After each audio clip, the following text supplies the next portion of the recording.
ప్రభు దగ్గర పోయి ప్రాధాయపడు, ప్రభువా నన్ను క్షమించమని అడుగు, క్షమిస్తాడ్రా వాడు. ఎందుకు తెలుసా?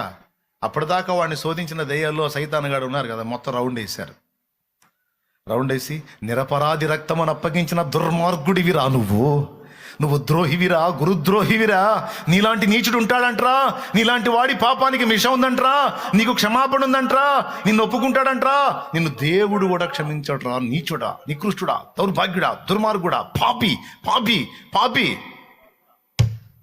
తట్టుకోలేకపోయి ఉరేసుకున్నాడు వాడు. ఇవే స్వరాలు పేతురికి వినపడ్డాయి. ఆ గురువు పెట్టిన రొట్టెలు తిని, ఆ గురువు రెక్కల నీడతో పండుకొని, ఇందాక నువ్వేమన్నావు, నీకోసం ప్రాణం ఇస్తానని నమ్మబలికి నయవంచకుడా, మోసగాడా, అబద్ధికుడా, ఆయన ఎవరో నాకు తెలియదని మాట్లాడతావా? నీలాంటి గురుద్రోహి ఇంకొకడు ఉంటాడంటారా? దేవుడు క్షమిస్తాడా నిన్ను? దేవుడు ఒప్పుకుంటాడా? దేవుడు అవకాశం ఇస్తాడా నీకు? ఇలాంటి స్వరాలు పేతురుకు కూడా వినపడ్డాయి.